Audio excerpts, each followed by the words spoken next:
Welcome to Crosspoint. Welcome to Crosspoint. Welcome to Crosspoint. We are an inclusive faith community seeking to live out the loving, just, and generous way of Jesus. We are participants in a long tradition. It's less concerned with doctrines and dogma that demand total agreement. But a life to be lived, enjoyed, and given away to others. What unites us is a growing awareness that life is precious. That we are made by love in order to love. This community is comprised of and affirms the entire human family. Regardless of race, age, creed, physical abilities, marital or economic status, gender identity, or sexual orientation. So, if you're curious and have come to see, if you are tired and have come to rest, if you are grateful and have come to share, if you are wounded and have come to heal, if you're joyful and have come to celebrate, if you are uprooted and have come to belong, welcome home. Welcome home. Welcome home. Welcome home.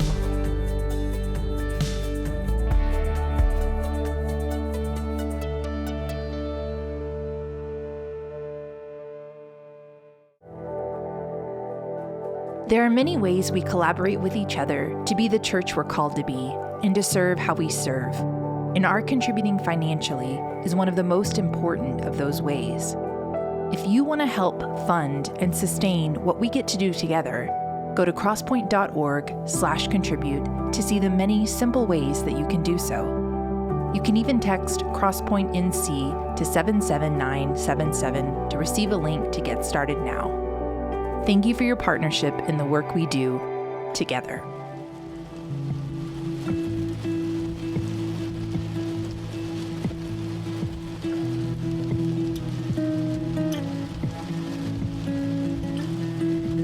If you are looking for verses with which to support slavery, you will find them. If you are looking for verses with which to abolish slavery, you will find them. If you are looking for verses with which to oppress women, you will find them. If you are looking for verses with which to liberate or honor women, you will find them.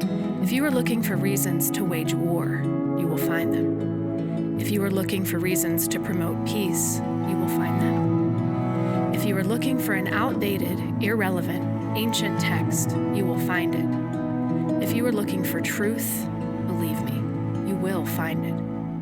This is why there are times when the most instructive question to bring to the text is not, what does it say, but what am I looking for? I suspect Jesus knew this when he said, ask and it will be given to you, seek and you will find, knock and the door will be opened.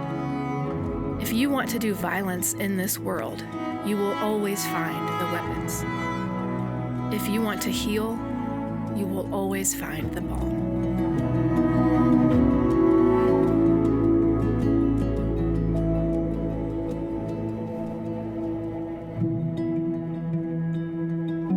Hey, good morning, Crosspoint. Really good to be with you again today. Well, we've been in a series the last several weeks called Weapons and Balm, and we've covered a lot of topics and a lot of issues. And one of the things that we thought would be wise is for us just to hit the pause button in the middle of the series and go, you know what, we've talked about a lot of things, so let's have some time for question and answers. And so Steve last week gave the opportunity in the message to say, hey, we'd love for you to send in your questions, put that on email and on social media this week. And you guys were great with responding with lots of really great questions. And because we know these are really big discussions and these are important discussions and they're all something that deserve conversation. And so we wanted to just create some space where we could do that, where we could wrestle with these questions together and walk through it. So that's what we're going to do this morning.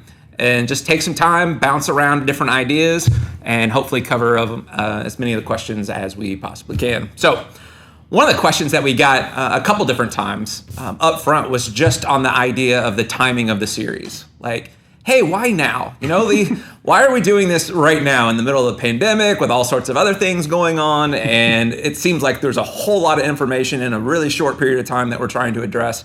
And that's really fair and totally understandable. So, but just to give a little bit of context for that, for the when is it ever appropriate question, it's kind of like as adults, we're always asking that question, like, well, when life slows down, then I'll do such and such, you know, or I'll take time to do this or that once life gets slower and less busy, and then it never does, right? And so there's never a good perfect time when anything shows up and you say, oh, you know what, now is the perfect time to do that. And then secondly, really feel like that a lot of these topics and a lot of these ideas we've sprinkled in over the last 16 years here at Crosspoint. And we had someone who wrote in one of their questions, they're like, well, this is really stuff you guys have been saying for the last decade that I've been here. Like, this doesn't sound like anything completely new. And it's not. Through so many different ideas, we've peppered it in all sorts of different messages and sermons and different talks and conversations that we've had. But what is unique about this is we've tried to say we're going to condense all of it here into a very short time frame window and really draw some clarity on a few things that we think are really important. And for us, there just seems to be so many people that we talk with on a regular basis where these ideas are really huge hangups for people. And they're really causing damage in the way that they see themselves and the way that they see others and the way that they live in the world. And so for us, it just doesn't make sense to just avoid them. It makes sense to say, okay, let's try to take all of that we see in counseling with people day in and day out. Like, what are the ways that we can bring this together into a series, talk about it, and give a very simple place for people to go back and reference, share with other people, those types of things. And so that's really why we've chosen to do it now, because it felt like this is important. This is important in the season of our church of what God is up to and what God was calling us to, is to say, you know what, let's talk about this stuff. So that's why we're doing it now. So another question that we got was, if the stories in the Bible aren't necessarily all historically accurate and literal, and that was one of the things we covered in the first week, what stops us from questioning what we read and understand about Jesus? So Steve, I'd love if you just jump in and start with that one for us. So what do we do then with that? What stops us from questioning the things that we read and understand about Jesus then? Well, one, I don't think. So yes, it's a good question, but I don't think that questioning those things is necessarily bad. I think that so the premise of the question kind of sounds like it's saying, now we're asking questions, and that we need to be doing that. Right. And so I want to start there. Like that's a necessary part of faith. That things that cannot be questioned turn out to be really bad for people. So I'll say that. And I don't think that was the intent of the question, but that does need to be said. Mm-hmm. Beyond that, I'll say, if we're asking questions about literal historicity and that sort of thing, if that turns out not to be true, it does seem sort of natural to go right to, well, what about Jesus? For a Christian, it's like, because Jesus is in that book that you just said is not literal or maybe even has errors or contradictions in it. And I think that is a very important thing to happen in the life of a Christian, because a Christian is somebody who patterns their life after Christ. And what can happen, I think, and is happening, it has definitely happened to me, is what we end up doing is patterning our life over a historical literary figure named Jesus. And I'm not trying to be funny when I say that being called a Christian is different than coming up with, like, being called a Biblean or something. I really do believe that it's possible the majority of Christians through time couldn't read the Bible. They were illiterate. And frankly, literacy is never commanded, which is a huge oversight if our direct conduit to understanding Jesus is the Bible and it being perfect and all that. So to take nothing away from the Bible, asking questions about it and asking fair questions, the same kinds of questions and critique that we would level at any piece of literature, ancient or otherwise. That is different than having an interactive relationship with the risen Christ that is supposed to not live in a book. Yeah.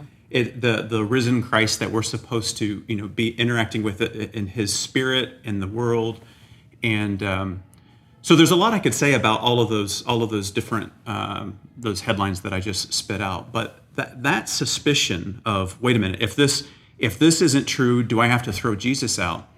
I found when I was doing that years ago, what I was actually saying is my faith in a living presence of Christ isn't what I thought it was. I'm actually more in a relationship with a historical figure that I can teach, I can study original languages, all of that stuff. But it was primarily a Bible character. And so I think that that's worth considering in that question. Yeah.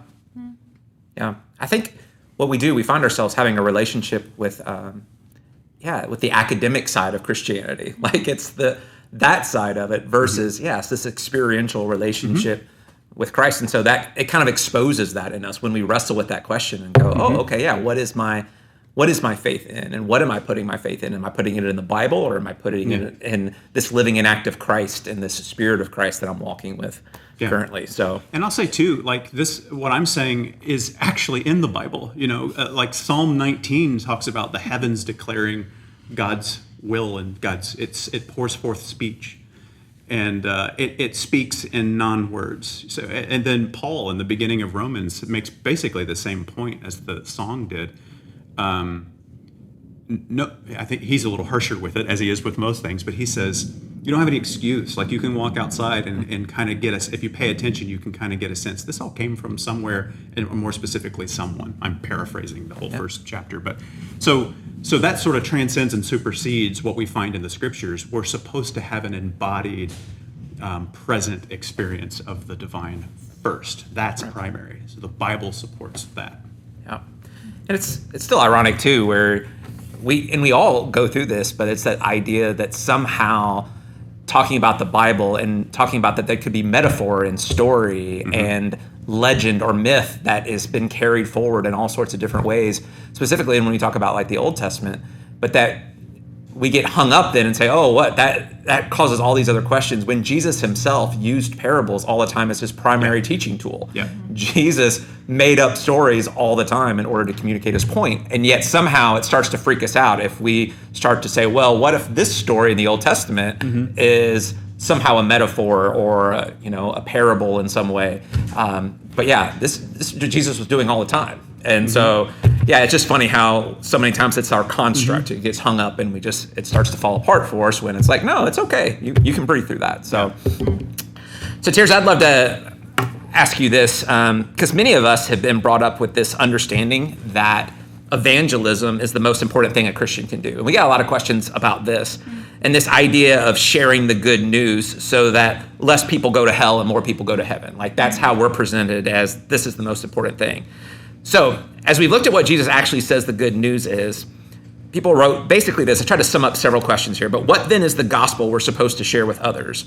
And why is it good news for them? Or why should they even listen or care about the gospel if there's no threat of eternal torment? So we thought we'd start off light with you, and the easy questions. That's right. All right. Yeah, I was brought up that way too. I think believing that the good news was actually prayer that you said. That was the good news, that you were actually being saved from something, being saved from hell or saved for heaven. And I think, I would start by saying that there's still good news to say. It's just a different way of looking at good news. That it's the good news is that Jesus came to teach us a different way of doing things, of saying our what we thought was the way of doing things is actually the upside down of what, to use Stranger Things language. We should be doing things rather than this hierarchical pyramid way of doing things. Christ has come to say, look, I've got a table way of doing things, to use Diana Butler-Bass's way of things, and saying that, in a world that tells us there is the best and the most powerful and having the most is the most important thing, Jesus came to say, actually, what I've come to tell you is that it's all at a table and it's all equal and it's all we're all to be in this together. And so as Christians, the message that we give is that's the good news. The good news isn't that you have to fit into this system where you're under the suppression of power and there's one way to look at this pyramid, but it's that we are all a part of this table, that we've come to do this thing, that there's love that supersedes all else. And that, when we think about, the kingdom of God, that we love to use that language, the kingdom of God isn't something to be had in the future, as in heaven. The kingdom of God is something that we're bringing about now, in the way that we treat one another, in the way that we view the world, in the way that we interact. And that's the good news, that Jesus himself was saying, I came to give you life abundant being now in life, not a future life, that you're waiting for all the time, but that we help usher in here on earth. So I would say that's the most important thing of saying, that it's not a thing to come. The good news is not something that we're pointing to. It's something that we're bringing about and living in now. That you have the opportunity to live into the good news now, even if you're here on earth. Yeah. It's interesting too. The good news, that language, the euangelion, where we get our word evangelism, that's borrowed language that predates Christianity, predates Jesus, doing his thing, and it was. It's terminology the military used to talk about how the war was going. And so the good news was a way of talking about that a war was over, not for the people necessarily who are fighting it, but for the people back here wondering how it's going. And so to borrow that language, but to do it in the context of nonviolence, Jesus is very much nonviolent. And it sort of robs it of one power and gives it another. I have real good news, and Jesus is always doing that. The kingdom language is like, this is a different kind of empire. I'm a different sort of Caesar. I'm a different sort of Lord. I'm a different sort of brother and father. And the good news is a different sort of good news. We didn't hack up our enemies. What we're finding is the war is already over. The war that's been declared by the empire hasn't been declared by the kingdom. Yeah. So, which is really good. It started in the manger, right? I mean, the angels declared good news. Right. Yeah. What were they declaring? There's a baby. Yeah. There's a helpless baby in a manger. Yeah. Yeah. Absolutely. Very different kind. Yeah. And when we wonder why people care about it, it's like, well, I mean, what questions are people asking in the world all the time? No matter who they are, where they're from. Do I belong? Do I matter? Am I loved? Am I valuable to somebody? And to have a message of the kingdom that says, why would they even care about the good news? Oh, because you're announcing, you do matter. Yeah. You're included at the table. You belong. You're loved exactly how you are.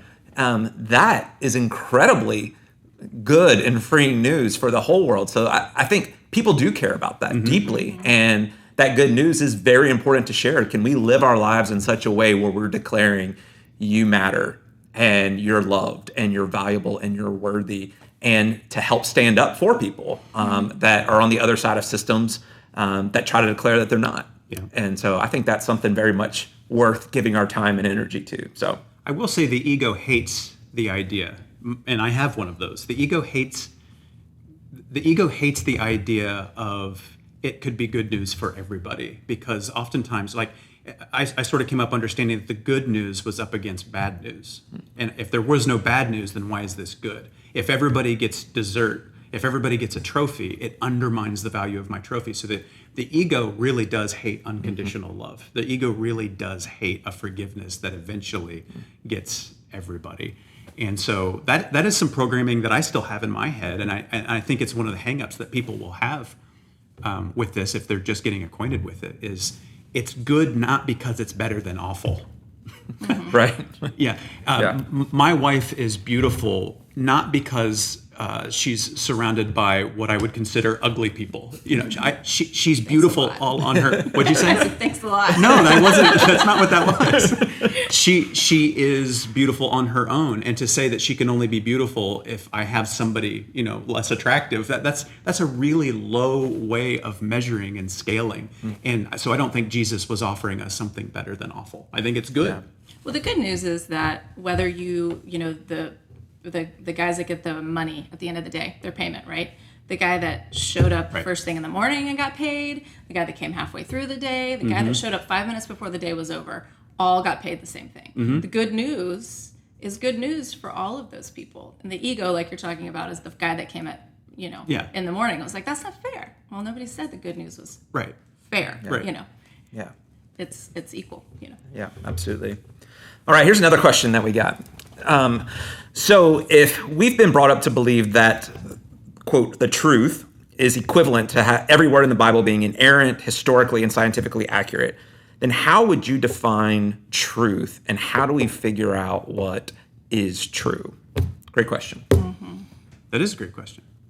So how about, you tackle that there? I don't know if I can tackle it, but I can tell you I'm running after it. I think that's the question. How do we know what's true? We're supposed to keep asking that.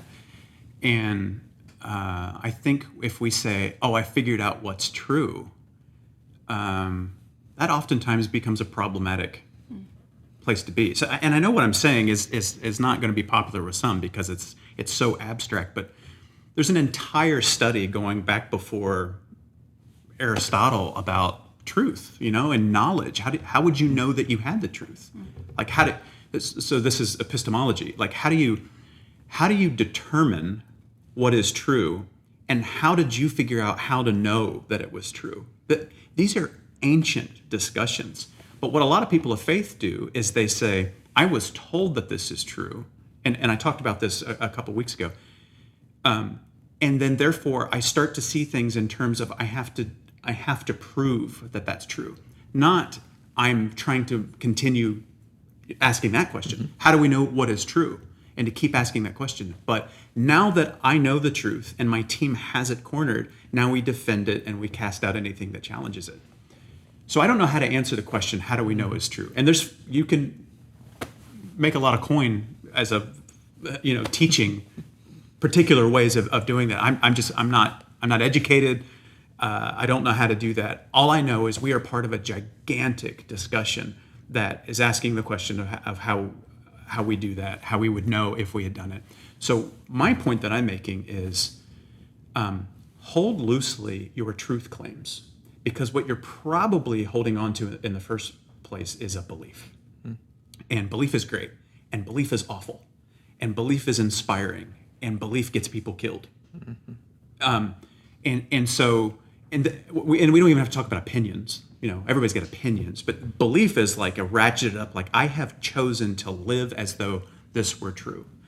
That's what a belief is. I can't necessarily prove it, but I'll live as though it is true. And we see that in the Bible, that what we talk about faith is a way of living in accordance with the unseen. And it's commendable, but you have to be humble with it. Truth is oftentimes what we mean is those are the things that I refer to that bolster what I said I believed in. That's true. That can't be true because that counters what I believe in. And we all do that. I do that too. But like truth, the way I was talking about it and the way I tend to try to use it, it is what is actual. Can we all decide that this table is actually here? If I had a belief beforehand that there's no such thing as round tables, this would be a difficult truth claim. But what I would be saying is, regardless of that, this is what's actual. And I think Christians are supposed to be open to whatever, I think humans are supposed to be open to whatever is true. But I think Christians particularly are supposed to say, we get to be pioneers of discovery, not sacred discoveries, but like, what is true? Let's discover truth. A final thing I'll say about it, it certainly isn't the last word, and a really important distinction to make is that we're not supposed to be asking, I'll say it this way, a better question than what's true is who's true. And that sounds like I'm just playing word games again, but Jesus says, I am the way and the truth. So if you really want to know something, the idea is to pattern your life after Jesus, because he said he is the truth. He doesn't teach the truth, he is the truth. That's supposed to be, for a Christian, the emphasis. And then just as a curious human, truth is like, well, what's testable and repeatable? What's actual? How does that contradict what I knew before? That's scary. That's exciting. So that's how I define truth and belief and opinion and all those sorts of things, and have for a while. Yeah. I think it's important too to distinguish when some people talk about, well, then you're just saying, all truths matter. It doesn't matter. Like there is no sort of thing as there is truth. But again, what there's many times we're talking about is opinions, and there are opinions that you can look at and say, no, that's wrong. That's unjust. That's unloving. That's unkind. And we need to say, we're going to stand up against that. And especially as followers of Christ who believe that Christ embodies truth, to say, when you're oppressing this person, when you're marginalizing this person, when you're speaking contempt or hate against this person, then yes, we get to say that's wrong. And that's not true what you're doing. This isn't a matter of just going, well, your opinion, is the same and equally valid as someone else's opinion. But sometimes that's when we get into discussion of truth, that's where people want to take it and they say, well, then nothing matters then. No, of course things matter. Or you're watering down the truth. Right. No, I'm actually trying to be a loving person because that's what's true. Right. Exactly. So I think that's important for us to make sure to make I think it's important to know where you're getting your truth from. I mean, you're weighing. You accept what is true because of your experience that you've had individually or corporately, because of what your heritage or culture has told you, because of what you claim to be authoritative, for Christians, maybe the Bible or experience of Christ. And all of those are going to take different weight at different times in your life. And knowing that all those things could change, right? Your experience could change and come into your life and say, wow, what I thought was, I think that's what you mean by saying holding it loosely. What I thought was so true has been proven to be untrue. Yep. And rather than saying I must hold on to this truth because of some existential something in your life, to say I am now willing to grow in this truth, and to say what's grounding me are all of those things taken together, the things that I've learned, the things that I know, the things that I experience, all contribute to how we know and understand truth.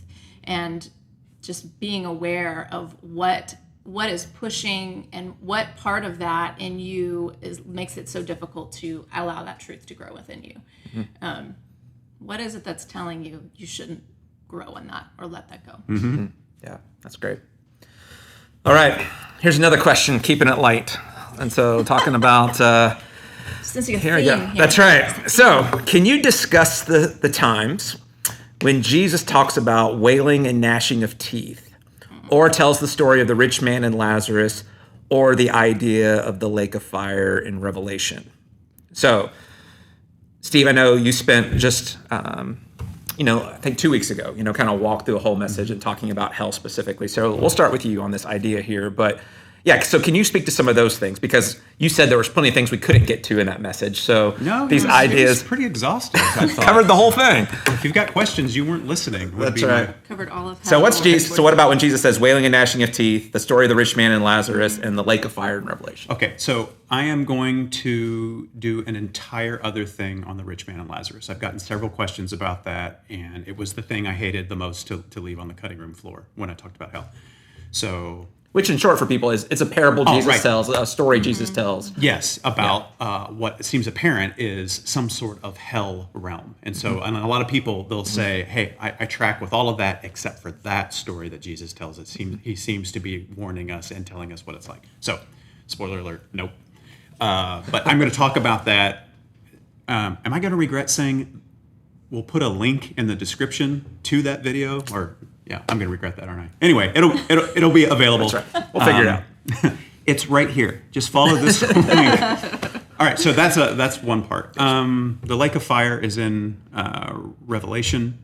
It's used a few times. That actually, arguably, is Egyptian. There's an Egyptian lake of fire that predates all this, obviously, by quite a few generations. But the lake of fire is... There's just lots of really wild imagery in Revelation, and the lake of fire is one of them. And it's sulfur, and so that's how you remove lead from gold to purify gold. So that has a purifying effect. But it says the devil and Hades, which is a Greek god, but it's also the name of the underworld, and I'll get to that in the other video that I'm promising. The link is right here. And so lots of imagery, and what people oftentimes do is they go to Revelation and they say, this is a metaphor, and this is really wild imagery, but this we have to create doctrine out of, and then and I do that too, but it's apocalyptic scenery. I mean, what would the lake bed be made of in a lake of fire? Did God create? Is it mud? Is it clay? Is it rock? Did God create a bowl of fire? It's imagery that meant a lot to the idea of purification and removing the dross from the that's for silver, the lead from the gold. So that's not hell. What was the other thing? Weeping, gnashing of teeth. Yeah. So that happens that Jesus uses that most of the time in a parable, and so he'll add that phrase weeping and gnashing of teeth to people being kicked out of a banquet or a part of a wedding or something like that. But it's always connected to you got kicked out. And so a lot of people have taken that phrase to mean that what Jesus is talking about is the anguish of burning, because in one of the parables he talks about burning weeds. So people forget the weeds part, hold on to the burning and the weeping and gnashing of teeth, and they say hell's going to be really hot and you're going to cry. But it's familiar imagery, weeping and gnashing of teeth. The reason you gnash your teeth is anger. There's actually a phrase in Lamentations where the Babylonians, the oppressors, they hiss, which can be translated weep, and gnash their teeth at Israel from outside Jerusalem, going, this is the holy city. You guys are supposed to be God's people. It's God mocking his own people by saying your enemies are right about you. So that's one of the things they're lamenting in Lamentations. So when Jesus talks about weeping and gnashing of teeth, his Jewish audience would have went, oh, I know what we're talking about. This is about outsiders judging us. And Jesus is saying, yeah, you think you're on the inside. You're going to get kicked out and be more acquainted with the realm of Babylon than what's going on in here. And insult to insult, Gentiles will be in here at the banquet. The people you said were out, I invited them. They're now part of the party. This is not, this fire hurts so bad that I'm screaming and wailing. This is the judgment of insiders, self-appointed insiders, being told, get off your high horse. I'm the inviter, and I'm inviting people that you excluded. And it's that reversal language again. Yeah, it's so interesting that in our modern world today, we get so hung up on that language and going, okay, where's that happening? What's going on there? What place is that? What's it called? Is that hell? Is that something else? Versus getting hung up on what behaviors of people were saying, oh, this is going to cause gnashing of teeth.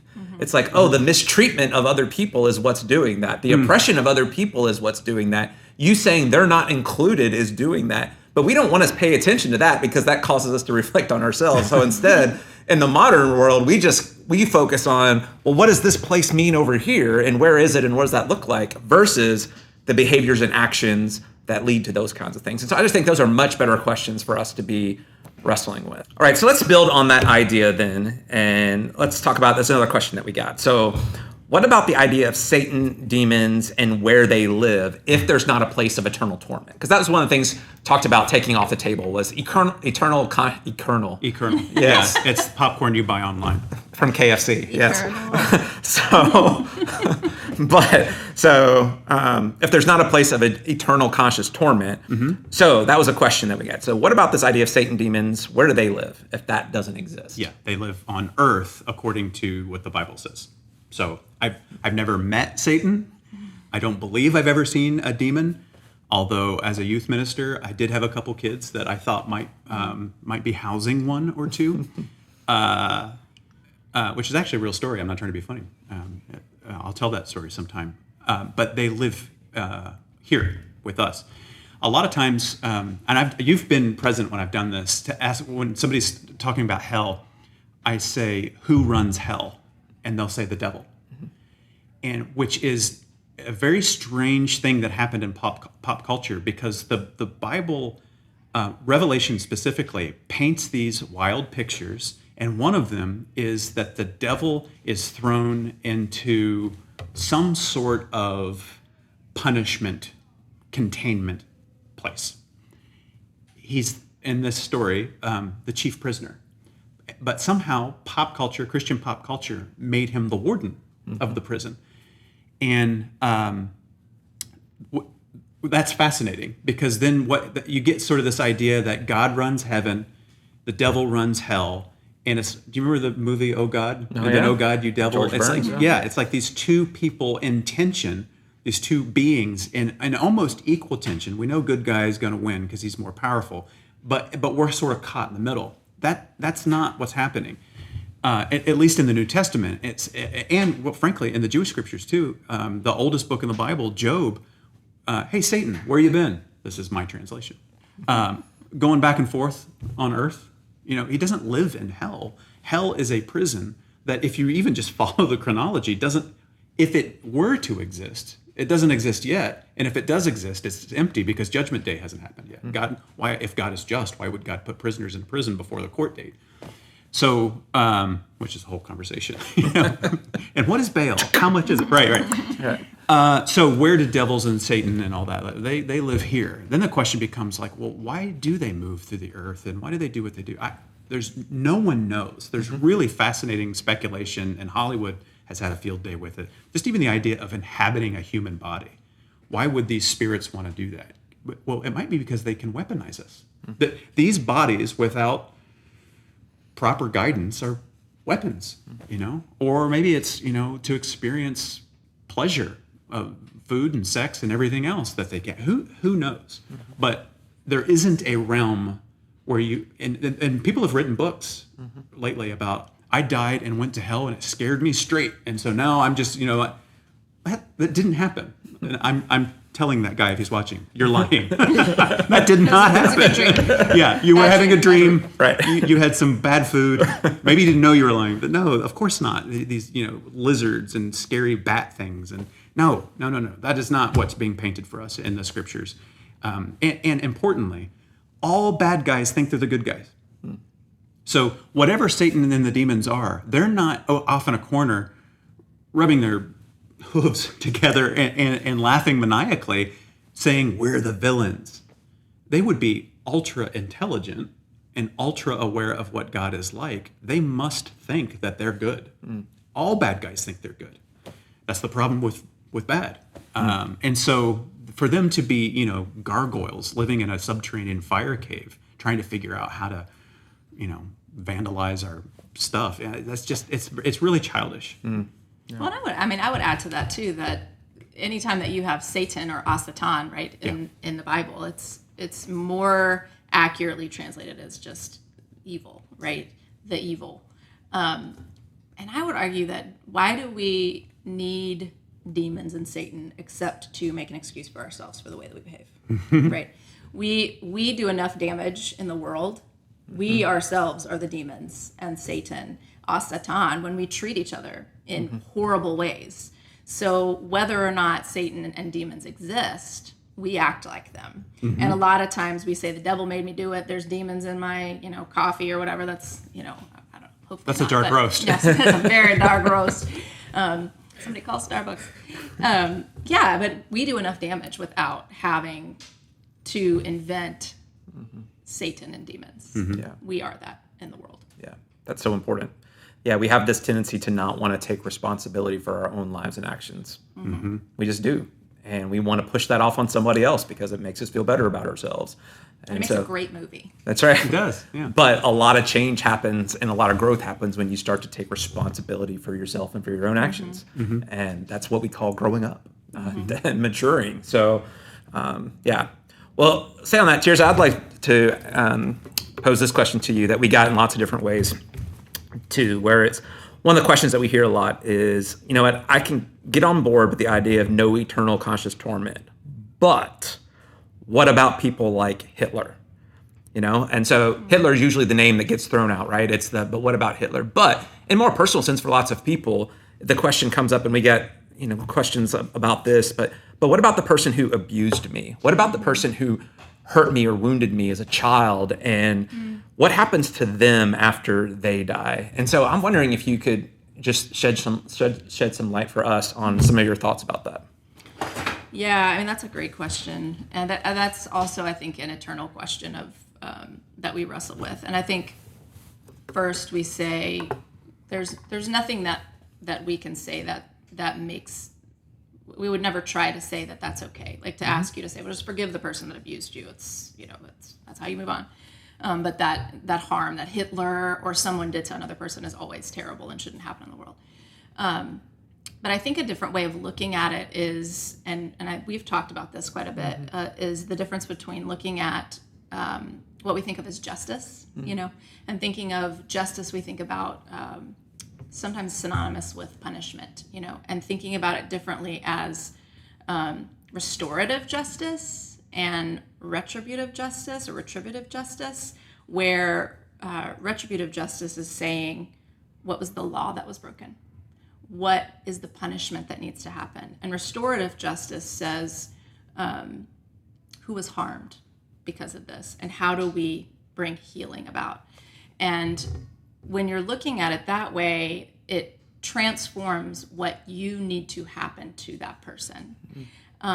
If you think about the eye for an eye, we often say that. We say, well, the Bible says eye for an eye. And really in Jewish context, you're saying, we think of it as, well, Steve jabbed out my eye, now I'm going to jab out his eye. It's equal. Well, really what that's saying is, no, Steve jabbed out my eye, please don't. But what he's going to do now is give me his eye, or be my eyes, in order to restore what was lost. My sight was lost. I was harmed by that. So he becomes my eyes. It's not just a simple action that happens and now it's equal.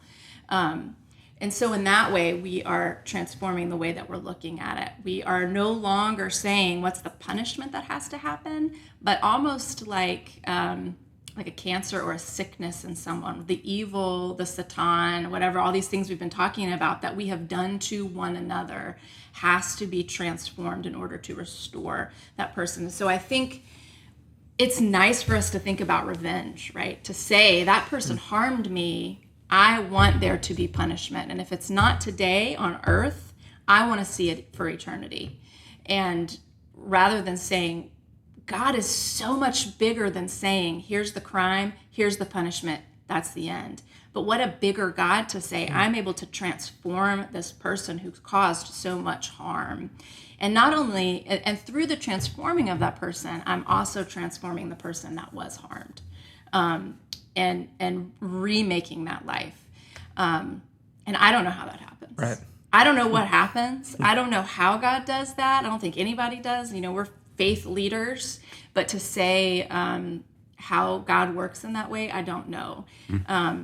And I know, though, that God is, from all that we read and all that we know, that God is in the justice of restoration, and not of eternal punishment. And who knows, maybe Hitler, maybe the punishment for Hitler, I like to think of that as, wherever Hitler is, he's recognizing the pain that he actually caused, and his eyes are opened and is able to say, I did some really horrible, horrible things and have, damaged the world, and has to sit with that. But I don't know what happens. In my mind, that's how I think of it.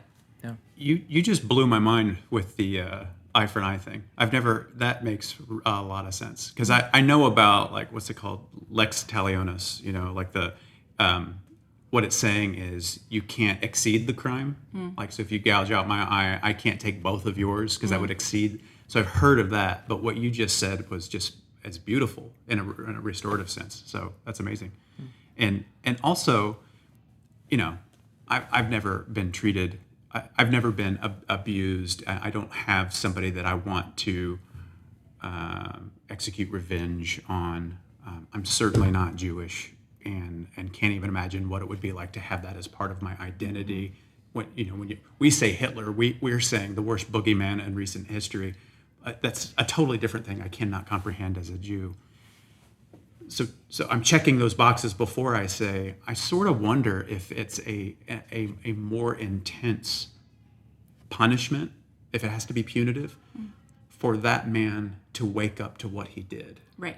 Versus a bad man having a bad thing happen to him, and all that's happening is he's getting his body hurt, which is awful.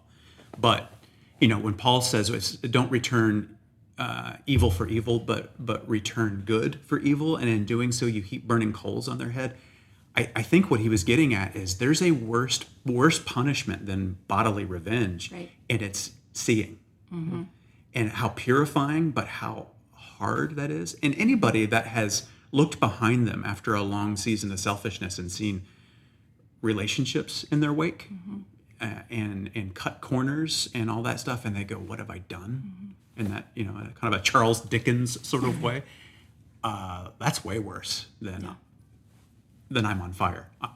Given the two, I would choose that one. But you know what I'm saying? I think that's way more profound. Well, and restorative justice, when you think about it that way, it's not just between you and I. It's between the community. Right. Yeah. So when the community says there's harm that has been done, that means the community comes together to restore and to get rid of that harm and to heal that harm. So it's not just simply, it's you and I, we're going to take care of our business that, that was, it's the community going, you harmed, and now it's all of our responsibility, because when one of us is hurt, all of us is hurt. And so we make a community that is part of restoring, which is a very different way of thinking about, this is the crime, this is the punishment. Yeah. That box is checked. Right. Yeah. It's never checked. Yeah. That's so good. And just important for us because, we would say none of us know what happens after you die. Like, none of us have died and have been able to come back to talk about it. So none of us know. But in that, what we're trying to always do is saying, whatever does happen lines up with the character and the heart of God, and lines up with these characters and hearts of what we see in Jesus as followers of Christ, where what Jesus does is Jesus doesn't just brush aside wounds and pain, like acknowledges real hurt and real pain, and can grieve over that, and has a heart to heal and restore both the oppressor and the victim. And so whatever it is that's happening after we die, it lines up with the character of God. And so that's what I think we find ourselves resting in and going, we can philosophize all day long about different ways of what that could be, but does it look and sound like Christ of what we're describing and what we're thinking about? So let's do this. We got a lot of other just kind of questions that I'm going to call it a speed round, all right? So that we've been able to have a lot of discussion on lots of different things. So what are the prizes? That's right. So this isn't... Do we get a button? It's like the Friends reunion, right? When they had the lightning round. Maybe I should call it the lightning round. But so just a bunch of questions I'm going to throw at you, and just give us, what comes to the top of your head first. So it's telling us not to go on and on. Yes, that's the polite way of it. Yes. I heard that. So Tirza, is God a personal God? Depeche Mode says yes. I would say yes, because we experience God personally. We cannot experience God in any other way except as in our person. But no, because God is also communal, but yeah, I would say personal. Good. All right, Steve, did God make chiggers, mosquitoes, viruses? Yes. They should burn in that fiery pit. They're not evil. They're annoying, but no, God made COVID, or made a situation where COVID could happen, and I'm aware of what. Yeah, I know. Yeah. And I'm asking you, let's not edit that out. We have to understand that we can't say God is not responsible for things that annoy or end up being awful for us, because then we can do that with people. Yeah. What we do is we create worlds, and then every time we separate something, we rank them. If it's one thing, it's one thing. As soon as it's two, it's 1 and 2, or 1 and 2. We have to. And so I think God made that, and God made everybody, and some of it goes well and some of it goes awful, and there's philosophies on why that is. But yeah. Mosquitoes don't know they're mosquitoes. Weeds don't know they're weeds. That's right. And this guy right here, he wrote a good book about covering some of that kind of stuff, if you want to. Wow. Experiments in Honesty, Amazon, or your local bookseller. So, Experiments in Honesty by Steve Doherty. Are you putting the link in the bottom? I don't. If that magically happens, then that's beyond my control. I'm not doing the editing. You have not made me love them anymore, though, I have to say. No, that's right. No. But you should check out the book. It's great. Yes, you should. All right. So, I'll take this one. Is there a heaven, and where is it located? So, simple answer, I would say yes. Heaven is, I think, in the biblical definition, heaven is where God is, and it's where things are as God wants them to be. So wherever that is, I believe that's what the biblical writers and what Jesus talks about is heaven. So, all right, Tirza, I grew up being told some people were created to be saved and others were meant to burn. I knew in my heart that couldn't be true, but I still grapple with the thought of God having a plan for all of us and whether my own choices affect that path at all. What are your thoughts on that? So basically they're asking about the idea of free will. So that's like a lightning round question. I know. Good grief. Okay. That's a tough one. It's simply, yes, I believe that God has given us free will. And because of that, if we did not have free will, then would love even be real? Would we be able to love one another and choose that? So I don't believe that there were some people predestined to burn, I think as this person said, but that we have been given the choice to wrestle with, as the Jewish community would say, the Yetzer Tov and the Yetzer Hara, the good inclinations and the bad inclinations, but that is our choice to choose. So, and I will say we don't have free will the way that we think we do, but it's a lightning round, so that's all I can say. But I don't think that we do. All right. So That's a good conversation. We should have coffee. there you go. All right. Next question. What about the second coming? Big question, not a lightning question. That's but for you. Yes. In a few weeks, I'm going to talk about that on Sunday morning. So one of the upcoming messages on weapons and balm. So hopefully you'll keep watching the series. But yeah, that's coming up in a little bit. So next question. How does baptism fit into the larger picture? Steve. Oh, that's a lightning round question. That's right. Yeah. None of these are really lightning. No. All right. How does baptism fit? Is that how it was phrased? That's exactly how it was phrased. Yeah. I don't know. I don't feel a pressure to fit it. I'll just say that for a lot of us, baptism is a very stressful event because until it happens, we seem to. A lot of us think that you're moving from safe or unsafe to safe, and then it becomes, well, it's got to be the right kind of baptism. I grew up Catholic. Baptism was different for us. You and I have done baptisms and had people come over and say, hey, her hand didn't go under, or good job, I watched carefully and their whole body went under, because you wouldn't want somebody without their hair in heaven.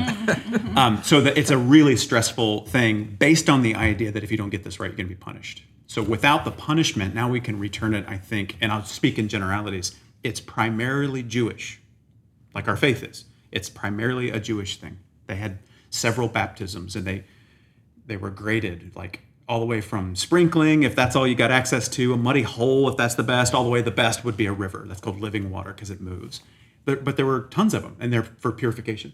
And the idea was you're purifying yourself ritually and then somehow mystically washing the world off of you in union with God. A mikveh pool, a lot of Jews had mikveh pools in their home for these washings. And the word mikveh is basically the same root as hope.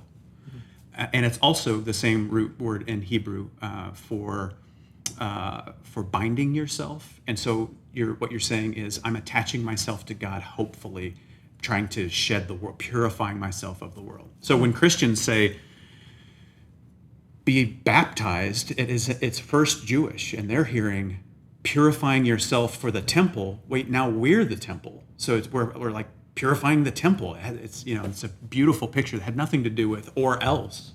It was a Jewish idea.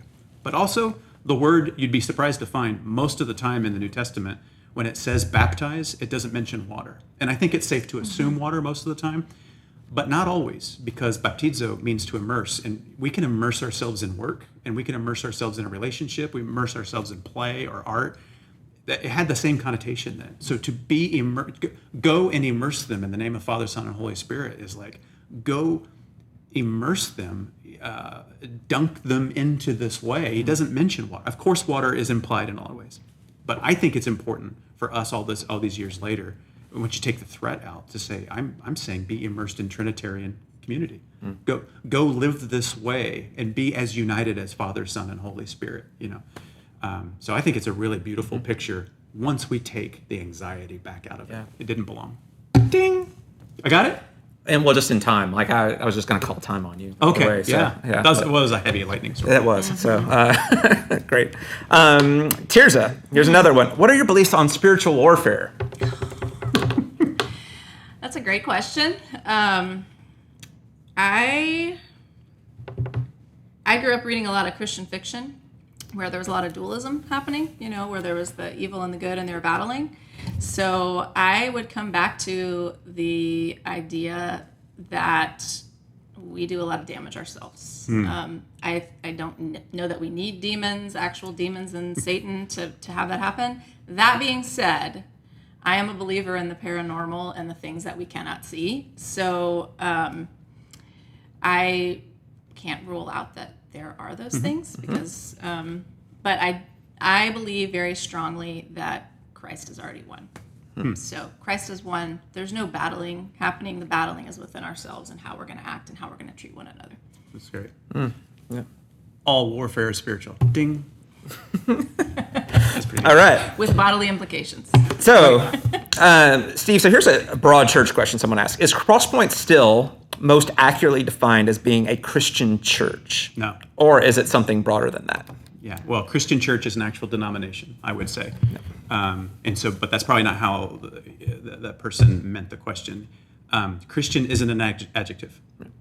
It's a noun. So Crosspoint is a collection of people that has sort of business interests as a nonprofit that has a church in it comprised of people following Jesus, who a lot of people would look at and say they remind me of my impression of Jesus, and that's what a Christian is. So I know that seems contrived. Play that back slowly if you need to, but I would say it's very well articulated. Importantly, Christian is not an adjective. Every time, or at least 99% of the time, we use Christian as an adjective.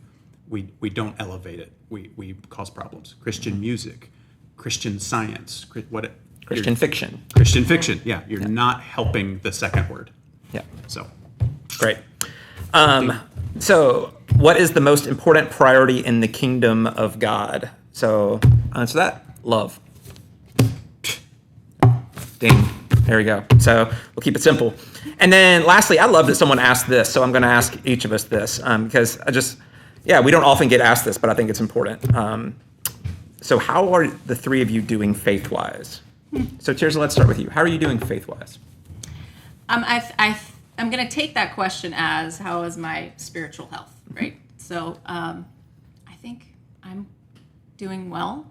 I always have growth to happen, but I feel like, these types of conversations only serve to heighten and strengthen faith and spirituality and connection with God. And so at this point in my life, I feel incredibly connected to the spiritual, to the divine, to what is happening in my life in that way. And a lot of that has to do with the community of people that I'm surrounded with and where I found myself in my life. So that's great. Steve? I would say, that's really great to hear. I would say that my awareness of the divine and the mysteries that run sort of in the background of what we can immediately sense it's never been like it is now. It feels strong, and it's life-giving. I would say that a circle out from that, how is my faith as a person who teaches at a church? I've never been more proud of what we get to do as a community here at Crosspoint. How's my faith in the whole thing that we're doing? It's a little shaky in the last few years, and it's better now than it has been. But it's a little people of faith that carry the word Christian have and I know I'm speaking for a lot of people, freaked me out a little bit, and it's dashed hope a little bit, but done a lot of damage. Yeah. On balance, it's good, but there's, I walk around pinching my nose a lot. Not so much here, but just this whole thing that we're part of. It's been rough. Yeah. And for me, again, I'm really appreciative of the question. I think all of us get asked a lot, like, hey, what's your stance on this? Or what do you believe about this? Or what do you think about this? And which we don't mind. That's right. Which, all those are fine. But very rarely are people like, yeah, how is your relationship with God going? Or how's your faith going? Or what's going on in your heart? And so I really appreciate the question. And I would echo what both Tirza and Steve have said, that, I feel, for me, it feels like I'm at the place where the most point in my life where I've ever been able to be really honest and transparent about my internal world is matching the external world, that it's safe to feel like to have these conversations, and that there's not something a part of me that feels like, man, I really believe this, but what I'm a part of in my day-to-day life is very much in contrast to that. And I think more than ever, I find myself compelled by Jesus and by the way of Jesus and living in that way in the world and the difference it can make in people's lives. And so super grateful for that, and really grateful to be in a really good community of people. And I love what we get to do together. And I don't think we're supposed to separate our faith from the community of people that we're living faith out with. And so, man, I couldn't be prouder of what we're doing right now and who we get to be a part of. So let's wrap this up with a couple more thoughts I want to share with you, because one of the questions we get a lot here in the last few weeks is like, what about the feedback that you've gotten? And are you guys doing okay? And all that kind of stuff. And because people, thankfully, have been concerned. But I just want to give you a sample of a few of the emails that we've gotten. So here's portions of those. First off, thank you so much for doing this series. I found Crosspoint shortly before COVID hit, so I've been following from a distance. It's been years since I've been part of a church. Through deconstruction, watching the ways evangelicals have navigated and responded to recent events and my own doubts and trauma, it's almost been too painful to try to make any sense of it. That said, Crosspoint has given me hope that I might be able to join a community again who stands for the things that I care about and will support me even if I have doubts along the way. Someone else wrote, "Thank you for reminding me why I belong to Crosspoint." Another one, "Just wanted to let you guys know how much we like and appreciate the sermon series. Fairly certain you'll get pushback on it, but know that you are bringing forward, what you're bringing forward needs to be out there in the world." Another, "I also wanted to say thank you for these messages of love and hope. It takes courage to speak love and truth, and I'm blessed to belong to a church that promotes these. Thank you so much for this series and for making it available online. I live in Dallas, and I can't tell you how nurturing and timely this Balm and Weapons series is." Hi, Dallas. That's right. So as we wrap up, there's one more question I want to get to make sure that we cover. And it was this. Someone wrote in and asked, since there's clearly diversity of opinion in the Christian community on these theological and doctrinal issues, are those that may disagree with Crosspoint's position on some of these issues are they still welcome in the community, albeit understanding that they may represent a minority opinion? So I'm so glad someone asked this, and because it's a really important question. Mm-hmm. And what we've tried to do in this series, hopefully that you've heard so far as we've gotten through it, and I think we'll continue to do it, and hopefully you've heard it in the conversation that we've had here today, is that, and we think there's lots of different ways you can look at the cross. We think there's lots of different ways that you can interpret the Bible. There are lots of different ways that you can think about the afterlife. There's different ways you can think about free will and what kind of role we have and what we don't. And hopefully we've modeled that and saying, you know what, all those different types of opinions are welcome. We're not trying to present, here's the only way you can think about these things. So one of the filters that we often want to use is it healthy? Is the way we think about it, is it healthy? Because when the Bible talks about this idea of sound doctrine, and we've talked about this before, but that's the word there in Greek is this idea of, it's health, but we assume it's more accurate, right or wrong, versus is it healthy? And so that's the filter we want to be using when we come to beliefs and we come to ideas and we come to practices. Is it healthy? And so one of the things that I love about the Jewish community is that they did in their own sacred text is that they would canonize the debate. They would make sacred the conversation and the different ways of looking at things. And we want our community to be that kind of community where those different ideas are being able to be bounced around, and those are really helpful for one another. However, with that said, I also want to make it clear that if someone wants to promote an opinion that wounds or shames people, that tries to dehumanize people, marginalize or oppress other humans, then I want to make it clear we're going to say those opinions and ideas aren't welcome here in our community. Because we can't be a loving, inclusive community if we allow those things to just grow and to spread and to try to gain some sort of authority in our community. Because to be inclusive, there are some things that you have to exclude. Mm-hmm. And so that's the only way safe community and loving community happens. So I hope that makes sense, that there are certain ideas that we say, those can't grow here. But when we're getting into these ideas of how do you think about this and that and whatever, man, we want that. We need that. That helps make us better. They're not just tolerated. It's what makes us who we are. So hopefully that makes sense. We're looking forward to diving into the rest of the series with you. Tears of Steve, thanks so much. We were just thinking about this earlier today, going like, man, we should do this more often. And so I hope that it's helpful. You can join us in the chat afterwards if you want to. You can go to post lobby chat. We'll hang out there, answer some more questions, and look forward to following Jesus together and trying to live out that good in the world. So thanks, Crosspoint. Much love.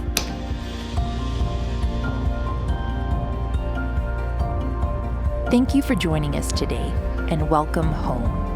If you are in need of assistance during this crisis, please reach out at crosspoint.org/help.